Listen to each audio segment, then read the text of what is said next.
Hi, everybody, and welcome to Selling the Dream podcast, my favorite half hour of the week, where we get an opportunity to hang out with my good buddy, Joe Iredell. I'm Ken Jordan, and today we have a really, really cool guest, and I can't wait to bring him on. But as always, Joe, we got to chat for a few minutes. We got a couple things to catch up on. First of all, how are you? I'm doing good, man. I'm doing really good. You've inspired me, so I've been doing a little bit of training here myself. So I love it, man. I love it. So what are you training? What are you running? oh, well, I am running, but that's not why. Okay. I've turned myself into a fighter, KJ. Oh, I have a pretty rigorous schedule these days. I wake up at 4:30 in the morning. I go to the gym at 5. I lift from 5 to 6, and I do cardio, usually on the elliptical, about 6 miles from 6 to 7. And I spend about 20 minutes in the sauna. This is every day but Sunday. And then in the afternoon, I spend about 2 hours doing jujitsu and rolling. So you have a fight line? it's not lined up, but I'm going to be ready. I'm going to be ready for something by the end of the summer, I'm I sure. love that. I love that, man. Congratulations. It feels good, man. Yeah, the last time, do you remember our last podcast? Do you remember when I had just finished that 11-mile run and I told you you're going to have to do all the heavy lifting that day because I had no energy? I do. So I had said that day that there are two types of people in this world. People that sign up for marathons so that they can say they signed up for a marathon, and people that finish marathons, right? And that day, an 11-mile run, painful, uninspired, my son actually had to come pick me up. Do you remember? Yeah. So that was, and I said, I'm just, until something changes, I'm just the guy that signed up for a marathon, and people are only impressed by that for about a minute. But since then, November 20th, I ran and completed my first marathon. That's something to be proud of, man. That's something very few people can accomplish. But the big question is, did you take my advice? Did you wear Heelys? Did you wear Heelys to lighten the load a little bit? I did not wear Heelys. I was pretty sure I'd be somehow disqualified if I did. So no, I ran it legit. And I like to tell people that I beat 792 people that day, believe it or not. That's pretty good. Not only did I finish. Marathon go, but tell us about the marathon. Well, I lost to 7,000 people, but I beat 782 of them. That's all I care about. That's all I care about. Good, man. That's amazing.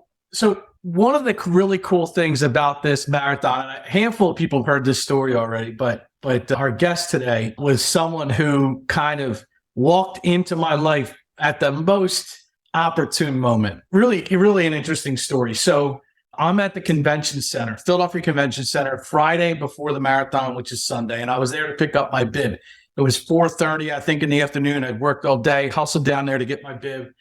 And again, I only ran 13 miles. That was my longest run. My 11-mile run, which was the most recent run, ended short, foot pain, had to be picked up by my son, the whole bit. And I already had a lot of self-doubt going in my brain. And when I walked to the convention center, I realized I was out of my league, man. I mean, I was just by myself, walking around thinking to myself, I shouldn't even be here. Like, this is insane. Like, why did I even sign up for this? Who was I kidding? All that stuff. And then I asked someone to take my picture in front of the banner. And this nice lady took my picture, and then I took two pictures. I took one just standing there. Another was like with my hands up, like, I don't know, what do you want out of me? So Joe, you're muted. Oh, this was strictly for proof of life before you attempted the Correct. Okay. Correct. So a gentleman was standing there, and he says, "Hey, are you running tomorrow?" I said, "Yes." And he said, "Is this your first marathon?" I said, "Yes." And he says, "Your first Philly or your first marathon?" I said, "My first marathon." And he said, "Can I give you some advice?" I said, "Sure, I'll take some advice." And maybe I'm going to tell this story. Arthur may remember it differently. So he proceeds to say, I have a lot of expertise in this area. I've run 70 marathons, and I've run the Philadelphia Marathon 26 times. Now, I was just, what? I was just kind of like, really? And I couldn't believe it. But of course, Mike, then you're the person I need to take advice from. So he proceeds to tell me the most important thing is, what are you wearing tomorrow? Of course, I thought about it, but I didn't put that much thought into it. I figured I got my Speedo, my really tight tank top, and I'm good to go. Just your average Sunday. Just a normal Sunday. So I said, no, I have the total what I was wearing. He's like, all right, and he proceeded to tell me not only what I should be wearing, but also to not that mile 8, there's going to be clothes everywhere. People are going to be taking their clothes off. Don't do that. Don't take your sweatshirt off. Don't take your gloves off, because there's a part of the marathon where it's going to get really, really cold. He was dead on right. And then he took me over to the map, and he starts pointing to the map. And there's people lined up behind us that want to get a look at the map. But Arthur was most focused on me at that point. He didn't care about anybody else in line to look at that map. And he gave me all the route. He gave me where to walk. He told me where it was going to be cold. He told me where it was going to be difficult. Next thing you know, we're standing at the table where we're buying, these little gel packs that the marathon runners use to keep your energy up, the fuel throughout the process, and on and on. Ends up spending an hour with me, and giving me probably some of the most valuable advice I could possibly have gotten from anyone on how to complete this marathon. And it really taught me two things. One, it taught me what I didn't know.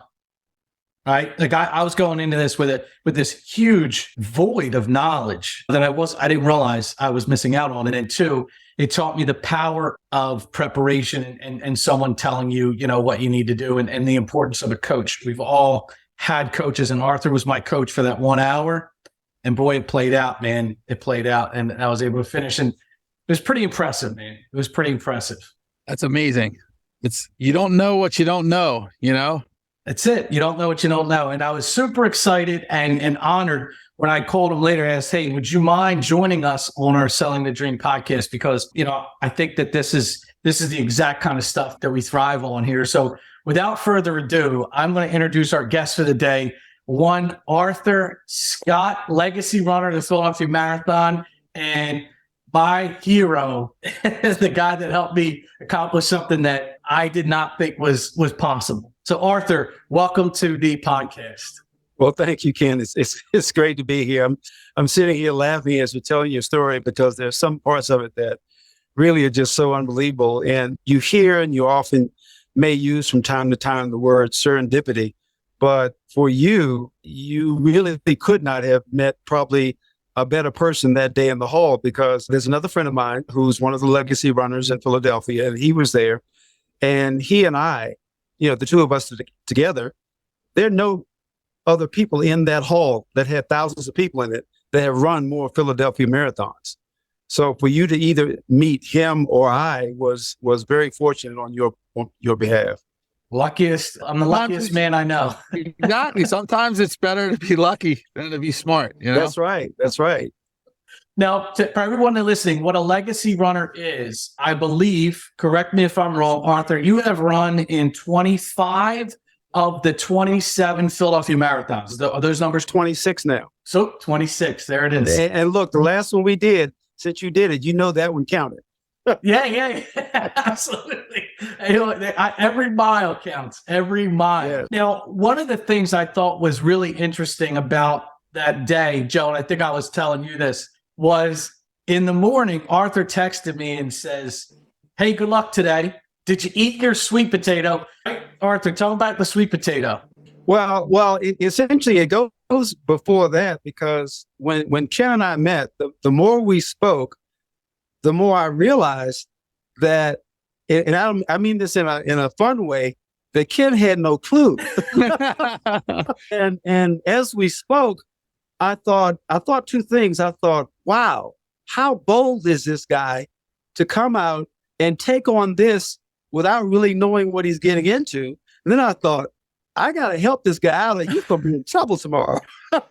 Because here's the thing that, Ken may not tell you, and I can tell you this from having the experience that I have, not only in Philadelphia, but in all the marathons that I've done.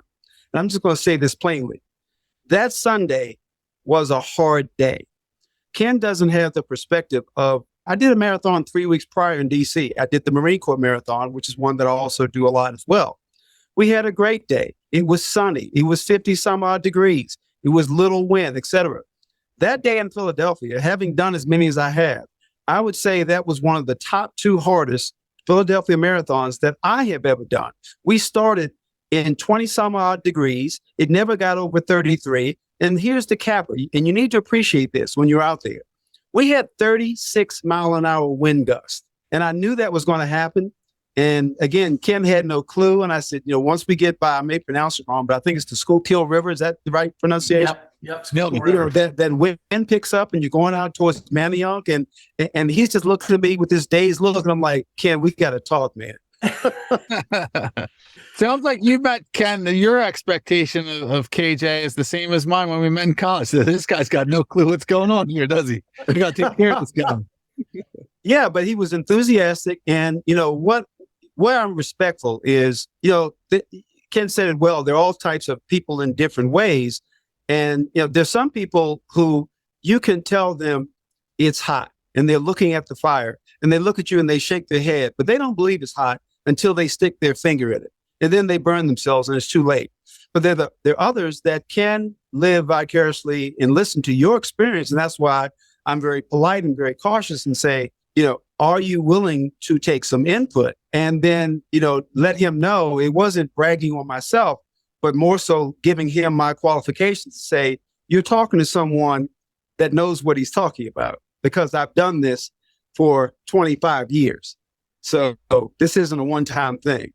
And, what I picked up was that Ken, and this applies to the professional space as well, you got to kind of gauge, are people listening to you and are they really wanting to take your input based on your experience? Or are they just shaking their head saying, yeah, I'm gonna do it my way anyway? And you find that happens a lot. So once we started going down the path, I had to talk to him about the race. I started talking about the clothing. And then I realized he didn't know how to feed himself. For those that have not done a marathon, it's not like going out and running 3, 4, 5 miles, or jog down the block, or even going for what you might think is a long run of 7 to 8 miles. No, you're going to be out there. For those of us that are older, busy professionals, we're not young athletes. The front runners, they finish in 2 hours and 20 minutes to under 3 hours, et cetera. We're out there for 4 and 5 hours or longer. And so when you're out there exerting yourself in those kind of conditions for that long, your carbohydrate and your fuel intake is necessary, and it has to be higher than it would be normally. And you want to do it on a quality basis. The way, I said it to Ken and I say it to many people is you're asking a lot of yourself. You're asking a lot of your body. Why not give it what it needs? And when I said it in that manner, he understood. And I said, come on, Ken, we got to go over this table and I'm going to tell you what to buy and I'm going to tell you when to take it. And he wrote it down and he did it. And that's why he was successful. Now, Arthur, tell me about some of the other accomplishments, because after you and I really got to know each other, the marathons was really only half the story. What are some of the other things you like to do in your downtime, let's say?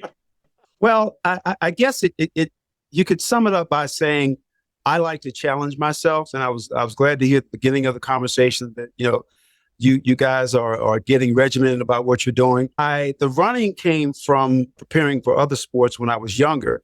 I was a different sport athlete, and running was all about the endurance and the stamina. And then as I became a busy professional, my career has been in corporate banking. Running was the most convenient way for me to stay in shape while I was on the road traveling both domestically and globally. And I always was in a condition where I could go out and do a 10K, a 10 mile, or maybe a half. And then in 1995 was when I did my first marathon. And, we can talk about how that came about. But then after doing marathons for so long, I wanted to get into some other sports. And so just on a lark, I said, well, as a cross-training basis, let me go buy a bike. And at the time, I bought what you might call a hybrid bike, one that you can take on the road, a little bit of grass, a little bit of the trail. And I went out and I did that and I started enjoying that. And then I got in with some other people that were in my geographical area that were what you would call not bikers. It's a different word when you start using the word cyclists. And these were cyclists. And despite the fact that I was a good aerobic athlete and could probably outrun most of them, I could not outcycle them. And my, competitive instincts, you could say, kicked in.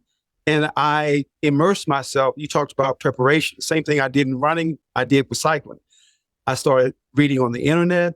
I started visiting bike shops. I started educating myself. I started reading about the physiology of cycling. And then I started training in that sport.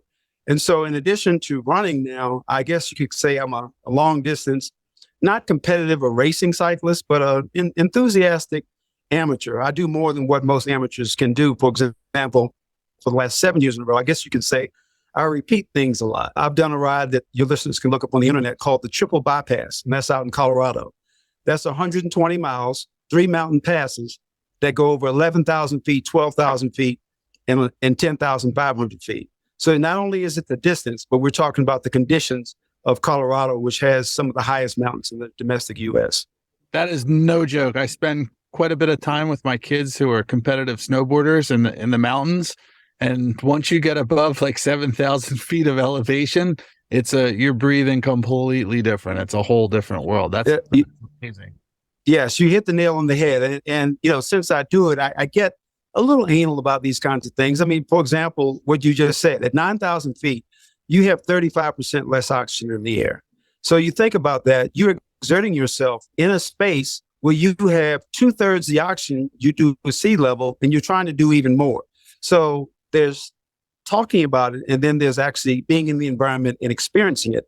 And so you learn how to train yourself, and you learn your body's limitations and how to extend those limitations safely. But just like the conversation, why it was so easy for me to interact with Ken in that manner, I've done the same thing. When I first came out here to Colorado, there were these, I'll call them Colorado mountain goats on their bikes. And they're going by me. I couldn't talk. I couldn't breathe. I'm trying to drink water out of my bottle, and it's coming out of my mouth because I can't get air. And they're going by me relaxed, and I'm looking at them and they're saying, "Hey, God, do you have this? Do you have that?" And just like Ken, I don't know what they're talking about. I'm not a Colorado cyclist, and they helped me. And so I listened to what they did, and guess what? I improved and I got better. It's amazing that we push ourselves, Joe, for someone at your advanced age, Joe, to want to get into I'm younger than Tom Brady, KJ. To get into competitive, jiu-jitsu, for someone of my age and weight to want to run a marathon, and someone like Arthur to want to climb a mountain, on a bike.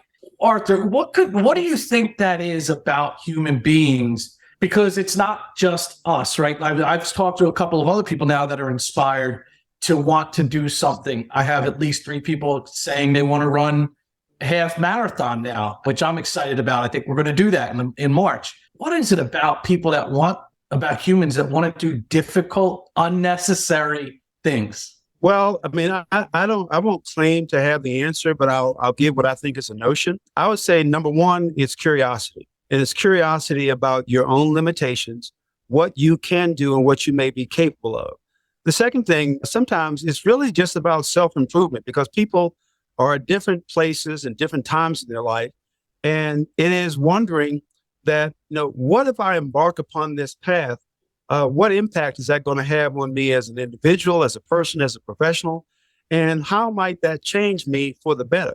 And so from my experience, that I found is the athletic side of my life, which is, of course, just one dimension, carries over into other aspects of my life too, just in terms of how you conduct yourself, the discipline that you have, what I'll characterize as consistency and levels of integrity. Because what I say to people is, and I prove it in practice, I have a lot of little simple sayings, and I do that for a reason, because a lot of times I find nowadays people like to make things complicated. They want to, well, if you do this, you do that, or on the other hand, they want an easy solution. So my one simple saying is, it's not what you do one time. It's what you do over time. Okay, you did something once, but in a year from now or 2 years from now, can you replicate that? And so what is the consistency, the consistent theme? And it doesn't have to be always at that high level, but using the topic that we're talking about for running, most of the time during the year, for perspective, I am not in shape to run 26.2 miles. When I'm not in that kind of shape, I actually think, despite how many I've done, I think, wow, how do I do that? But I am always in shape that I can go out at any time and run 5 miles, 10 miles, because that is a minimum threshold relative to the point of consistency that I'm talking about. So I think, in answer to your original question, that there needs to be a desire to explore one's limitations and have curiosities about what you can do. And over time, Ken, it builds upon itself. And what it actually ends up doing is it gives you a quiet confidence in terms of you no longer wonder what you're capable of. You have a confidence of knowing what you can do.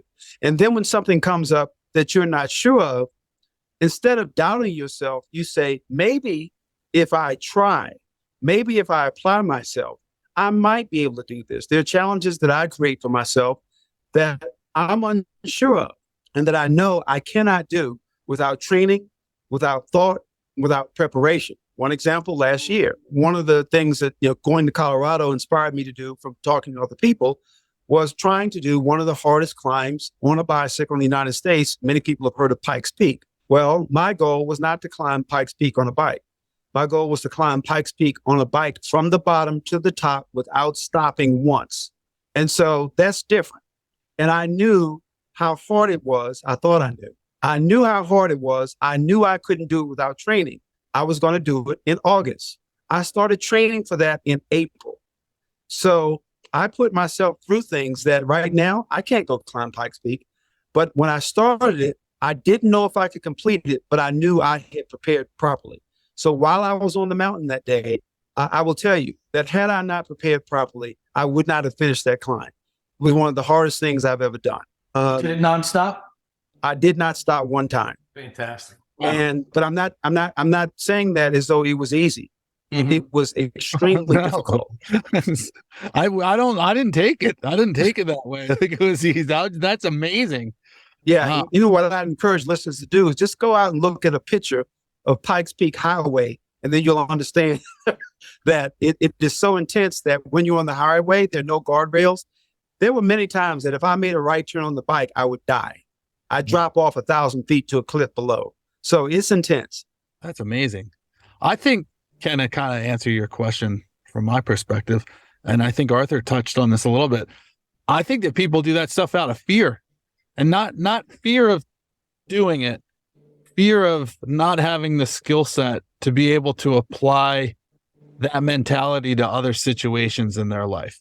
So, when I know for myself, when I train, when I work out and things like that, seems like it makes other things that could be really scary or complicated really simple, because I know that I can rely on my skill sets that I'm developing, when it comes to basically just being comfortable with the uncomfortable. And I think that that's a lot of that goes really far, that if you can push yourself mentally to be comfortable in uncomfortable situations, whether it be physically, whether it be socially or mentally, and, work, things like that, if you can get in a zone where, get comfortable with the uncomfortable, it's applicable to really everything in your life. And you're no longer scared of the unknown, of what's approaching you, because you know that, okay, I'm comfortable with the uncomfortable, and I know that I can rely on my skill set, whether it be intellectually or physically, to handle any situation. So that for me, that's kind of my motivation. What I learned in my journey of doing something unnecessary and hard was how I many times over the period between when I decided to do it and the day of when I crossed the finish line, was doubt, failure in the moment. And I try and teach this to my kids and to the kids that I coach, is that you can feel like a failure in the moment, and it doesn't necessarily mean you're going to fail. When I came home from my first 13-mile run and I couldn't walk, my wife literally almost called the doctor. She was that nervous about my physical condition coming in from that 13-mile run. And when I couldn't finish my last long run, it was supposed to be 16, turned into 11. And when I was struggling at the gym, the times when I was struggling, all of that, I felt like I was failing in the moment. But it all was part of a process, a building process that led up to the day of where the one thing I didn't think of was inspiration, and divine intervention, for what anybody wants to call it. That's what I believe it was.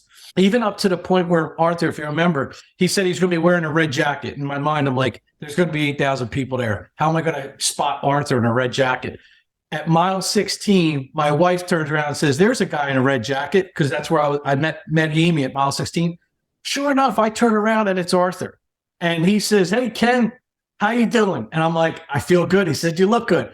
But that kind of like just momentary, like, inspiration. It was just it was what I needed to see when I needed to see it. You can't discount inspiration when you're looking to accomplish something that's difficult. You can prepare and you can set your mind right, but you can't discount the need to be inspired, and how you inspired me, Arthur, and how Joe, how your kids, and I will tell everybody, Joe's kids inspired him. I know how your kids inspire you, and how my kids inspired me.